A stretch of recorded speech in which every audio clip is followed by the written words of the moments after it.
Kanuma Ryan Kano, okay?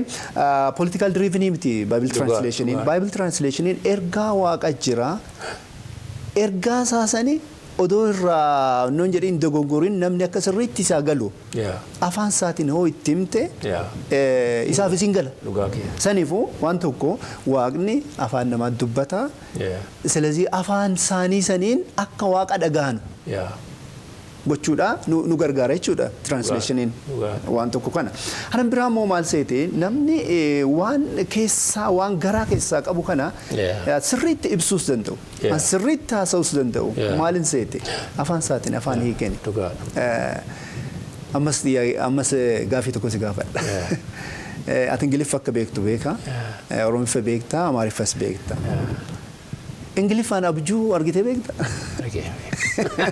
yaade yumbeeko ingiliffa beekta garuu okay abjuu gin abjuu argite way amaariffaan argita way oromifaan argita maaliif waan keessa hanittiin siigalu maaliif waanuma notteeni waanuma ittiin dubbatte afaan kee hiikteni okay anis akkasuma ingiliffaan nan barsiisa maal ingiliffaan abjuu argeen beeku way amaariffaan nan argaa wayim demo oromifaan nan argaa gisee ijoollummaa ta'ee saniin argaa way amma ingiliffaan nan argu okay heart language dhaan giseetti dubbatte namni amantii sargachuu ilma itti wanna wedhaan jennu kanaafi sanifu emotionally an ta'e gisee namni gammade gisee namni aare gisee namni gadde gisee gadde afaan ittiin hiikkan kanaafu amantiin immoo waan tokko waan garaa keessan waan wanna wedheen qoda wal qabeefu namoonni sirriidhaan akka wannoo isa gadhanu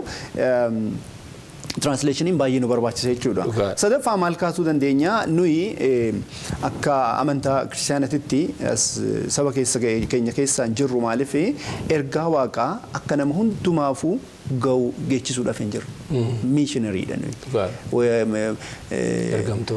ergamtoota ergamnee jirra ergaa kana akka namatti geechisuu barbaanne ergaan suni akkamitti effectiveedhaan nu ga'a warra kana han jedhu kana tasawwurra jira itti yaaduun irra qabu saniifuu hoo kana asamne ergaan na bira jira waaqni ergaa natti ergeera ani fayyeera gooftaa Yesuus Kiristoosii qabadhee too fayyeera for example matter waan tokko sitti nima giseen ani gooftaa Yesuus Kiristoosii beeke matsaafa amaariffaa amaariffatti hiikame saniin dubbiseetaniin ani fayye eenyuti isa hojjete yoonaan jette argeetuun beeku namichi inni wangeela natti meeyyee argite nama isaan argeessin beeku innis na argeen beeku maqaa kiyyeessin beeku inni han hojjete sun garuu har'a na gargaare gooftaa kiyya akka fudhadhu jechuudha sanuma gochaatii jirra translationii focusing keenya maal yoo ta'e nama nu hin geenye har'as yoo ta'e matsaafa kee erguun dandeecha ati bakka hundumaa ga'uun dandeecha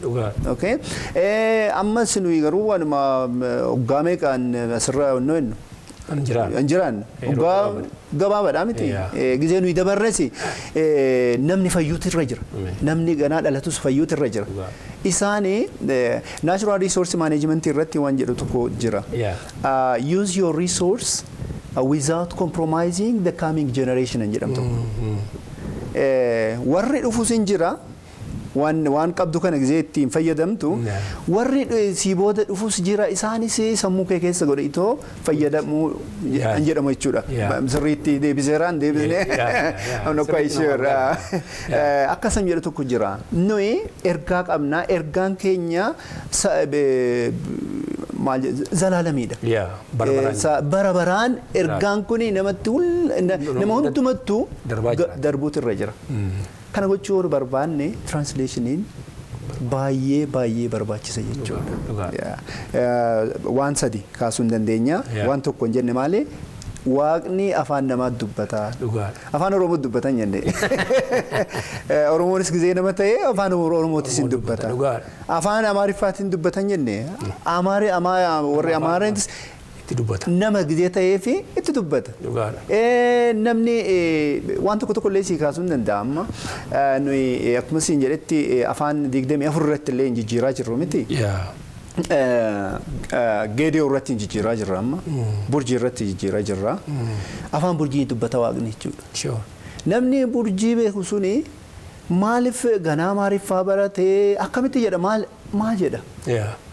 Amantiidha kaakuni waan kee keessatti annoo jettu understanding ogoote bichaadhaan deebii kennitu miti.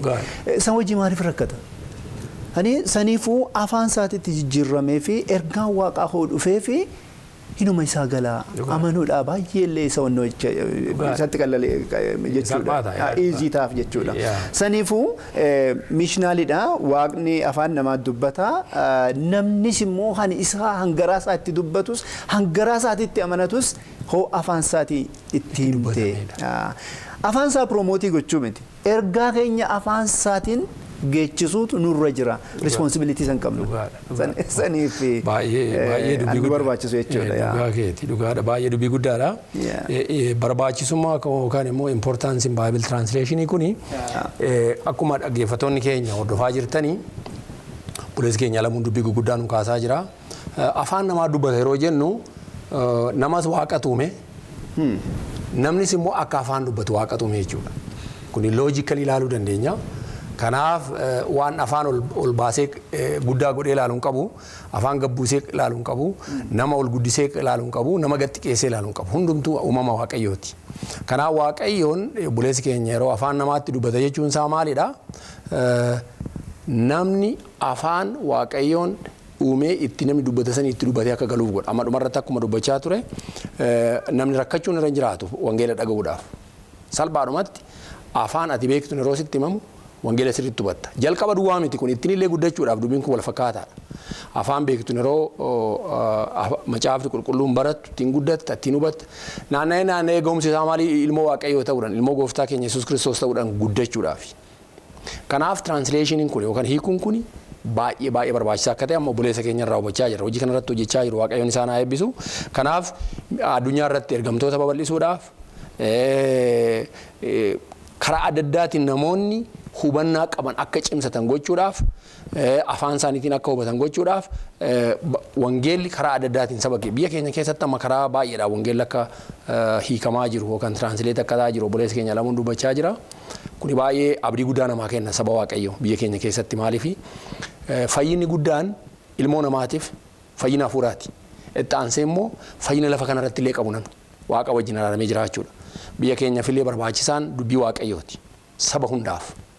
Itti aansee biyyaaf barbaachisaan jireenya namni qabu guddisuudhaaf jiraachuudhaaf Waaqayyoon risoorsii kennetti fayyadamuudhaaf kuni dubbii guddaa waan ta'eef kana keessa baay'ee seenuun barbaadu. Kanaaf importansiin yookaan immoo barbaachisummaan isaa waan amma dubbanne kana jechuudha. Itti aansinee mee obboleessa keenya alamuun purpose Bible translation kuni purpose yeroo jennu kaa afaan Oromootti yeroo hinnu barbaachisummaan isaa yookaan immoo purpose isaa maali? Waan kana mi'a kaafu. Rumallee kan maal barbaachisan jedhu kan keessatti baay'ee kaasanirraayyuu waan tokko nuyi ergaa Waaqa nutti kennameera ergaa san namoota hundumaafuu geechisuun nurra jira jenneerra.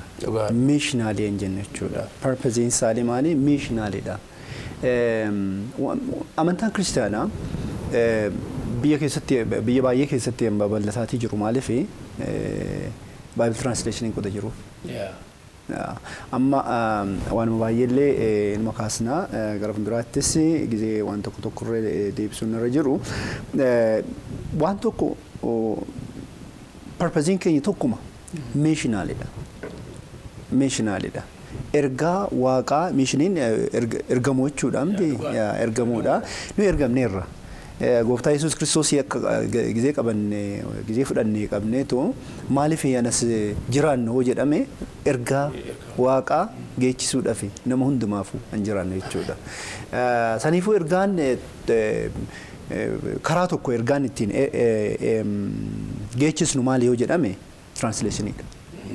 Macaafa qulqulluu afaan namaatitti hiikudha jechuudha. Hoo hiiknee san kenninee fi ergaa keenya dabarsaa jirra jechuudha. Lazii translationiin immoo kun bakka waan guddaadha jechuudha kana purpose kana fulfillii gochuudha. Hanan biraa waan tokkollee jira contextualization jedhamu tokko jira miti. Contextualization jedhamu tokko jira na purpose maali? Akkuma beeknutti macaafa qulqulluun barreeffame duri biyya keenya keessatti miti, aadaa keenya keessatti miti. Amma waan tokko hojjetame aadaa tokko garma biyyi guddatee Ameerikaadha miti. Achuma odoo fuunee biyya keenya keessatti hojiirra oolu jennee apply dogoonee garuu baay'ee nama dhiba. Baay'ee nama rakkisa. Saniifuu maaltu wannoodha maaltu jalqabaa jira amma contextualization jedhu kun baay'ee beekamaatii jira. Contextualization gizee haasofnu garuu waan lamatti keessatti wannochuun nurra jira. Focusii gochuun nurra jira. Innis maali historical context fi textual context irratti. Historical context kaasera. Historically maali duri macaafa qulqulluun kun barreeffame duri. Afaan keenya ni miti. Afaan duri Greek fi Ibraayistii irratti akkuma beekamutti. Boodammoo afaan baay'eetti jijjiirameera hiikameera. Hanan biraa immoo textual contextiidhaan jennu. Textual contextiin maali? Macaafa tokko gizee dubbisnu waa'ee maalitti haasa'a kan jedhu kana anqatsii fi anqatsii irratti gizee jennu paragraafiin jennu kana jechuudha. Isa irratti maal kaaseera waa'ee maalitti haasa'aa jira jedhu kana fookasii irra gochuun nurra jira jechuudha. Isaan lamaan kana gizee jennu tekstii keenya contextualizationii gochuun nurra jira ergaa keenya. Amma Greek irratti soo fudhatte versionii Ingiliffaatti odoo fudhatte Amaariffaan maal jennaan የዕለት እንጀራችንን ስጠን jennaan miti. Our daily bread nyaata keenya Greekichis sanuma ta'e daabboodha malee biddeen hin jedhu. Nuyi maaliif biddeen goone? Nuyi guyyuma guyyaadhaan nyaannu biddeena daabboo nyaannaare. Akkuma beektutti aadaa keenyaan daabboon nyaatamu ayyaana dhugaanoo dhufee na daily bread hin jennuun jechuudha. Contextualizationii gochuun nurra jira jechuudha. Odoo kanuma kaniidhaan daabboo keenya nuu kennettee ta'u odoo achi keessa keechisse namni akkamitti isaa gaalaaf hin galuuf baay'ee onnoodha girree taa'etti mul'ata jechuudha. Rakkina baay'ee jechuudha. So mishinaalidha. Bakka fagootti an barreeffame san contextualizationii gochuun nurra jira. Na ergaa keenya geechisuun nurra jira. Kanaafuu translationiin baay'ee purpose isaa kanuma jechuudha. Hanan biraate miti. Amma nuyi afaan baay'ee irratti hojjenna. Gizee afaan baay'ee irratti hojjennu afaan isaanii promootii goona jenneeti mitan kaan. Inni garuu promootii gochuu ta'uun isaa nafu.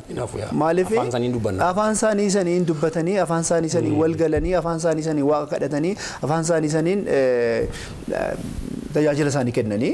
Okay promootii hin taata. Main purposein keenya guni promootii gochuu miti. Ergaa qabna ergaa waaqaa ana daraan itti kenname. Ergaa san dabarsuun nurra jira. Kan ittiin dabarsinu immoo translationiidha. Tokko waan main method jennee toon fudhannu jechuudha. Lallabuun hin jira waan tokko illee walitti dubbachuun waan witnessii gochuun illee hinima jira waan baay'ee jiraachuu jira. Translationii hogoone garuu generationi ammaa kana bichaa doon ta'in han dhufullee tajaajiluu hin dandeenya. Kanaafuu translationiin purpose isaa kanuma jechuudha fani. Kanuma irratti illee waan tokko kaasuu girma contextualizationii kaaseraa iyyuuna. Contextualizationii gizee macaafa hiiknu bichaa doon ta'in gizee dubbisnus waanuma waan barbaachisu waan guddaa waan barbaachisu jedhee asirratti dubbachuun irra jira. Kontekstii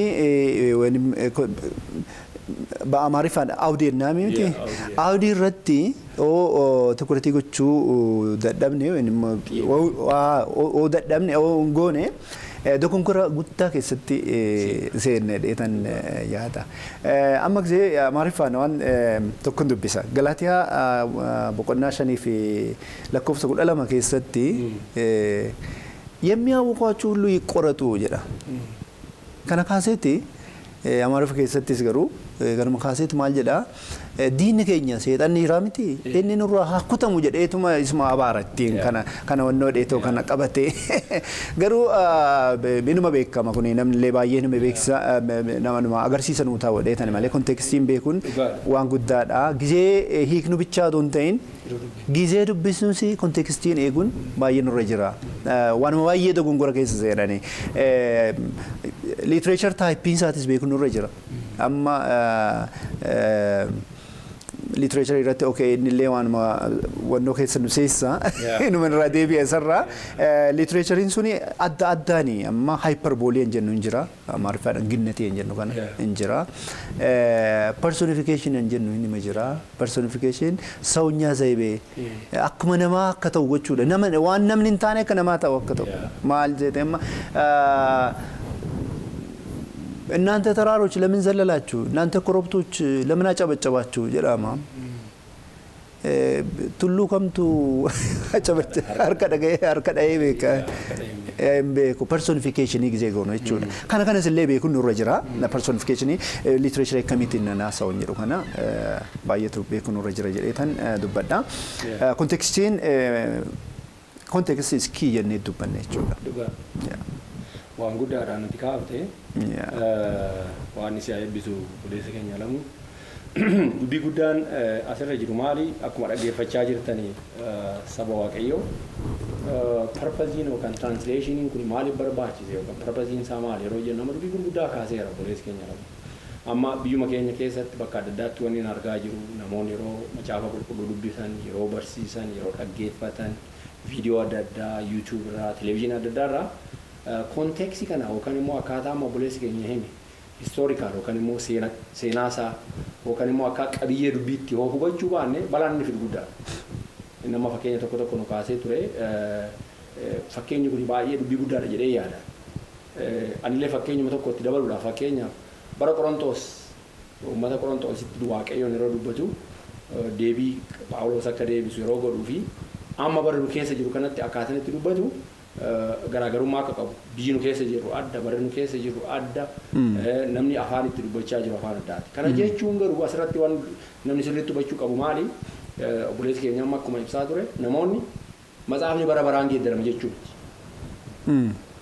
qabiyyeen isaa hin geeddaramu barreenaan darbu garuu immoo haala namaatiin afaan namaatiin haala namni keessa jiru afaan isaa dhagaa fakkeenya bara san dubartoonni mataa isaanii haguuggatanii wangeelaa dhaggeeffatanii mana waldaa keessaa ta'anii abbaa manaa isaanii jalaa ta'anii mataa isaanii irraa akka fuune yookaan mataa isaanii haggaadachuu illee kana animaa ture kana yoo jennu amma bara kana hagoonu jechuu irraa akka amiti kontekstiin isaa akkuma achirraa hundi keenya hubannu pirinsipiliitu jira pirinsipiliin kun hin geeddaramu haati manaa abbaa manaa jalatti bulu kontekstiin geeddaramne garuu immoo uffannaan baratan turee fi uffannaa nama keessa jiru adda of course uffannaa seera qabu uffannaa noormii namaa keessa jiru uffachuun barbaachisaadha waa'ee kanaa dubbachuudhaaf illee miti kanaaf purpose isaa wangeela akkaataadhuma dhufeen dabarsuuf tursiisuuf haga gooftaan keenya Yesuus Kiristoos dhufu purpose isaa guddaa akka ta'in sirraa hubaadha eebbifama dubbii xaanutti mi'a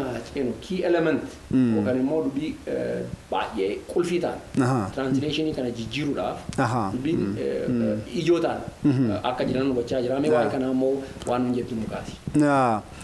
Translationiin gisee hojjetamu garuu meejarmentii jedhamuun pirinsipiliin jedhamu tokko hin qabna pirinsipiliin sun maali waan sadii sadeen kun maali accuracy clarity na naturalness jennaan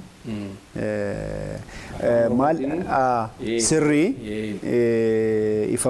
ifama kan uumamummaa isaan jennaan jechuudha accuracy gisee jennu maali gisee waan tokko barreeffame ergaan waaqaa waan tokko hin qabu waan ergaa tokko qaba. Namni tokko illee matsaafa tokko dubbiseetani ergaa baay'een irraa argadheedhan garuu akkasillee hin ta'u. Appilikeeshinii hin jennu kana gizee hojii irratti an oolchinu kana garaa adda addaan oolchuun nurra jira hin jira. Ergaan garuu han ergamu erguma tokko. Matsaafa qulqulluus gizee dubbisnu kana qabachuun nurra jira. Accuracy gizee jennu maali?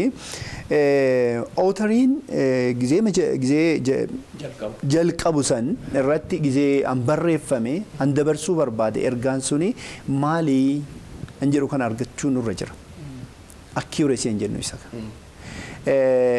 Oggaa kuma lama darbaa han barreeffame matsaafi qulqulluun kaan immoo garuu san maasitti an ta'u gizee san han barreeffame kana achitti ergaan let's say gara Qorontositti ergeera Phaawulos ergaa gara Qorontositti han ergu sanii ergaa tokkoon erguu barbaade. Ergaa tokko way wal jaaladhaa'edha way wal hin lolinaa way of qulqulleessaa jedha gana ani itti jedhu. Phaawulos kanas jedheera kanas ergeera jennee ta'u garuu akkasitti kan nurra hin jiru waanuma tokkoon erguu barbaadeen. Accuracy gizee jennu kaa achitti han ergame suni intended meaning suni maali han jedhu kanarratti han hojjennu jechuudha. Accuracy gizee translation hojjetamu accuracy irratti baay'ee han hojjetu maali? Translator warri hiiku suni hojjeta afaan isaanii beekanii. Mainly tingen expertootaan hojjetu. Expertoota warra Greekii Hebraayistii an beeku na anan biraatis riifarii kan gochuu jiru warra sanii an kana keessatti involvii godhu jechuudha. Expertiin jira jechuudha accuracy'n eeguudha.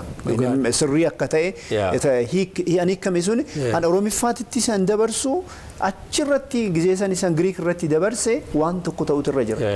Ergaan sun accuracy keessatti no omission no addition itti dabaluu sirra hin jiru irrisuu sirra hin jiru. Isa eeguudhaaf accuracy an eegu jechuudha. Clarity gizee jennu immoo gizee tokko waan tokko Authorii sun beeketuma clarity akka hin qabaanne godheetoo barreessu hin barreessa. Maaliif aadaa tokko keessatti waan tokko kaaste offensiveidha. Amma maal jedha addaamim hewaanin awwaqaat jedha. Innaa gachimoo daa'ima dhalteedha. Karaatti wal beekani miti anan biraati aadaa keenya eegetoo warri isaanii sexual intercourse kana gizee achirratti expressii gochuu gizee barbaadu gizee dubbachuu barbaadani akkasittillee wanno godhama.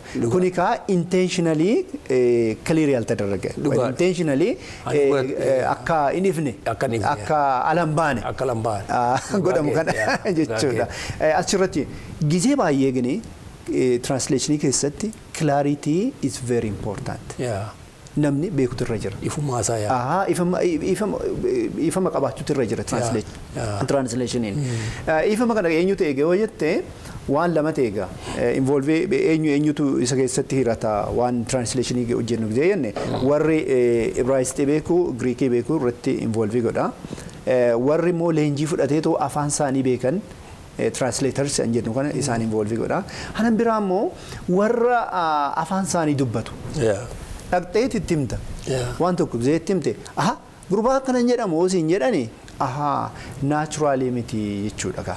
Waan tokko structure hin jennu kana jira miti vocabulary jira grammariin hin jira kana irratti illee waan tokko dogongoreera jechuudha.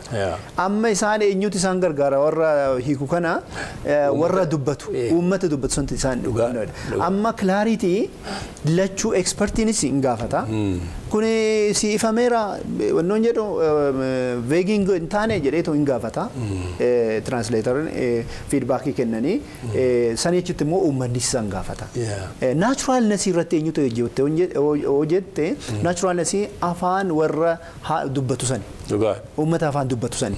Isaan bira qabatteetoo deemtaa portionii tokko qabattee dhaqxeetoo itti dubbistaa fi gizee san akkanan jedhamaati maal taatise osiin jedhani dhaabbattee wannoo qabattee nootii qabattee deebiteetoo irratti walitti taasisuu sirra jira walitti mari'achuu sirra jira. Kana kuni waan sadeen kana inni eegame jechuudha. Accuracy, clarity fi naturalness basic principle of translation jennee fudhanna jechuudha. Waan guddaadha kun amma akkuma dhaggeeffattoonni keenya hordofaa jirtan obboleessi keenya dubbii guddaadha kan nu kaasaa jiru. Translation yookaan macaafa qulqulluu kana hiikuun kuni argitanii utubaa gurguddaa qabaa jechuudha. Utubaa hoo manni utubaa hin qabne hin diigama. Kanaaf translate yeroo godhamu afaan macaafni qulqulluun kuni hubannaa utubaa gurguddaawwan qaba. Utubaa gurguddaawwan kana keessaa kan amma inni nu kaase waan sadeen kuni maali? Dogoggora malee hiikuu, iftoominaan hiikuu, uumama isaa eeguu. Wannoonni kun barbaachisaa akka ta'ani. Kanaaf amma accuracy, clarity waan gurguddaa amma obboleessi keenya nu kaase kana yeroo macaafa keenya hubannu yeroo dubbifnu warri barsiiftanii yeroo barsiiftanii Bible study yookaan immoo bakka macaafa qayyabattanii yeroo qayyabattanii wannoonni kun utubaa gurguddaa hubani argitanii maalidha amma nasirra jiru maali akkaataa waaqayyoon itti dubbate maali yeroo tokko akkuma ammaati jette namoonni karaa dogoggora baay'eedhaan macaafa keenya kan hubachuudhaaf yaalu nan arga yeroo tokko amma yeroo kadhatan yeroo barsiisan fakkeenya tokko kaasuudhaaf gooftaan keenya Yesuus Kiristoos namoota isa hordofaa turan keessaa namni amanu waan ani godhe kana hin godhaa waan ani godhe olitti illee hin godhaa jedhanii hubatu. Innaa akka barreeffameera. Namoonni kana yeroo yaadan maal kadhatu bakka gooftaan keenya Yesuus Kiristoos akka inni godhe hin goonaa isa caalayyuu hin goonaa jedhanii yaadu. Dubbii isaa seeraan hoon hubatini kilaaritiin asirra jiru yookaan immoo hubannaan asirra jiru rakkoo akka qabuun arga maaliif waan gooftaan keenya hojjete olitti waan hojjechuu hin dandeenyu ni waaqa qulqulluudha garuu inni dubbate maali? Inni du'aa ka'eera. Du'aa ka'uudhaa ol maali? Injiru dhugaadha. Ameen. Kanaaf namoonni dogoggoraan hubatu maaliif asirratti dubbiin inni dubbate maali? Waa'ee baay'inaati malee waa'ee kwaalitii miti. Nama du'aa kaaseera fayyiseera sanii wal wanni biraan jiru. Kanaaf garuu bakka hunda immoo hin turre inni Israa'el ture kanaaf lafa addunyaa hundarra deemati waan hojjedhe kana ola hojjecheedha jechuu isaati malee. Kanaaf maaliif anani kana kaasuu barbaade namoonni wanna tokko yeroo dubbifatan yeroo barsiisan yeroo namatti ergaa dabarsan of eeggannaa gurguddaa gochuun baay'ee barbaachisaa akka ta'e nama dubbii keerraa hubachaa jira. Kuni fakkeenyaatti nu kaafte barsoota adda addaa irraa waan baay'eedha. Akkanumatti huneemee babal'ina kiristinnaa keessatti waa'een hiikaa macaafa qulqulluu kun akka guddaa ta'e dura kaafnee turre. Stiil ammayyuu addunyaa kanarratti babal'ina kiristaanaa yookaan immoo amantaa kanarratti dubbii guddaadha kan qabu. Fakkeenya baay'ee kaasuu dandeenya jedhee yaada. Asirratti mee waan adda addaa waan ati nu kaaftu amma biyyoonni addunyaa kanarra jiran dubbii kee dura kaasuudhaaf amma Noord Afrikaa kan horoo fudhannu biyyoota addunyaarra jiran kan horoo amma haala amma laallu kun baay'ee geeddarameera. Garuu translation yookaan immoo macaafa qulqulluu hiikuun kun akka kiristinnaan biyya tokko keessa turu akka kiristinnaan biyya san keessatti bara baraatti cee deemu hojii irratti waan dubbate waan ta'eef dubbii guddaa akka ta'e nu hubadha. Kanaaf kanarratti waa'ee expansion yookaan babal'ina kiristinnaa irratti waan translationii kun gahee inni qabu waan tokko otuu kaafne gaariidha jedhee yaada. Isa dura garuu waan tokko anan sii kaasuu barbaadu wanni nama yaadaa ture maali? Namoonni gaaffii adda addaa qabu sammuu keessaa waa'ee aadaa fi waa'een kiristinnaa baay'ee nama walitti jalaa bu'a. Namoonni tokko aadaa isaaniitiin waaqeffachuu barbaadu, afaan isaaniitiin lallabuu barbaadu, afaan isaaniitiin dhaga'uu barbaadu, afaan isaaniitiin dubbatuu barbaadu. Waldaa keessatti walitti bu'iinsa akkasiin arga bakka baay'eetti. Kun afaan Amaaraa dubbataa, kun afaan Oromoo dubbataa, kun afaan Walaayittaa dubbataa. Namoonni wajjin ture kun afaan adda addaatiin dubbachuu irratti waldhabaa adda addaa keessa yeroo seenuun arga. Kanaaf aadaanii konfiliintii qabaa wangeela yookaan kiristinnaa wajjin jedhu si kaasuun barbaadan.